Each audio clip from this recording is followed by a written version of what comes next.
Obviously, it's not over. Our culture loudly, but also stealthily promotes abortion. Telling women they should look a certain way, they should have careers, all these things. It's real now. An abortion, again, rape is obviously a horrible thing, but an abortion is not gonna heal the wounds of that.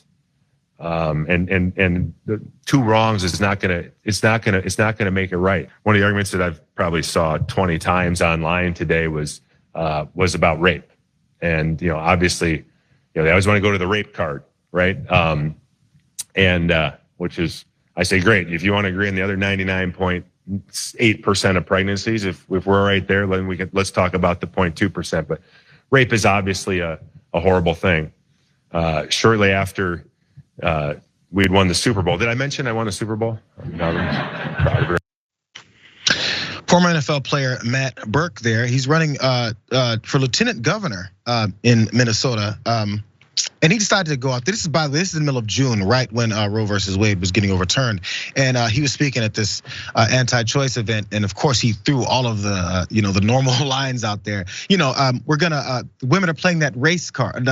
That's usually a normal thing. The rape card. You play a rape card because, that you just toss it out there anytime you want to shut people up that are telling you what to do with your body. Oh, he also told people at the beginning, society tells women these crazy things like you gotta go work and have a career. Look at these crazy women. They want to put on shoes and go outside.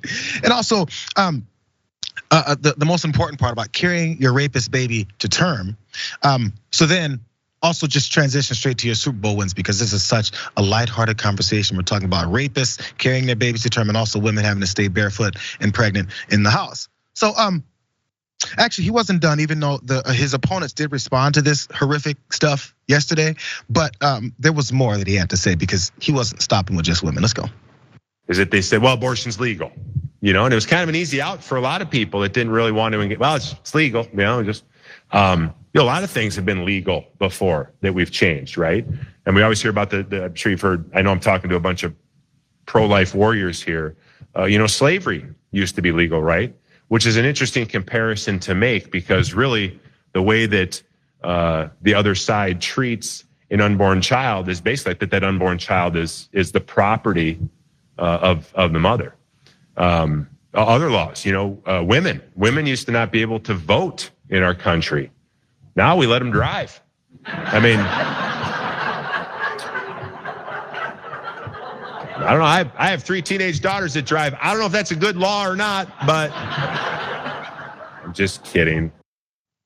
Jessica, he's just kidding. Jessica, he's kidding. Isn't it okay now that you can talk about playing the rape card as a woman?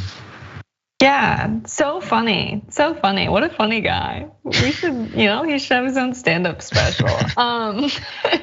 Listen, the craziest part about this story, let's look at the economics of this situation. He's questioning whether or not women should have careers, right? In the state of Minnesota, 51.5% of the workforce is women. So if all of the women in that state left their careers, what would happen? The economy would absolutely collapse. And the issue is complicated and nuanced, right? It's always been about the role of women. When we talk about abortion, and he really reveals that here, it's not really about being pro-life. It's not really about the fetus being treated as property. Clearly, he has very strong views about the role of women in society. He's even talking about the way they dress, saying that now women are told to dress a certain way. The change that has happened is women are told to dress how they want now, not by these societal standards of you have to wear a dress and you have to be a housewife, etc.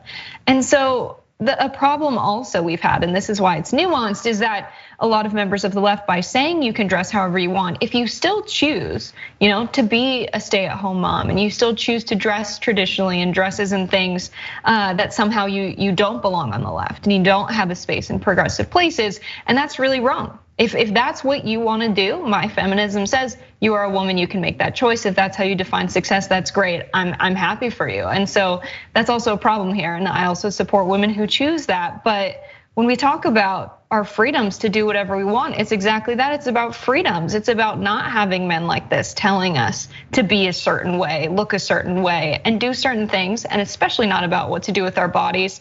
And just to say playing the rape card is insane, because this Ohio case really took over the media. And on average, one child under the age of 15 is raped every week in Ohio. That's insane. It's 52 per year.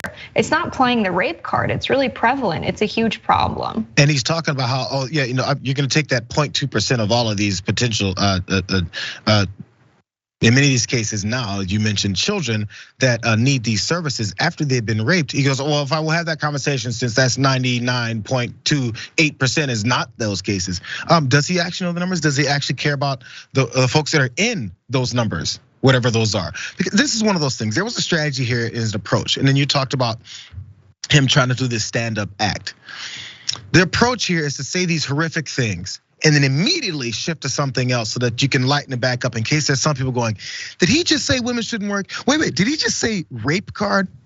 What is he? Did he just say that these abortion rights activists are like slave holders? Is that what he's really saying? So every time he said those things, he didn't shift it to, I won a Super Bowl. I'm just, you guys know I had to brag about that. We shifted away from those things that happened. Oh, rape card, let's shift over to something else. Oh, slavery, let's shift over to saying women shouldn't be drivers. And I'm just joking, you guys. My wife hates that joke. So it's a quick attempt to disarm with this comedy right after you say some horrific stuff.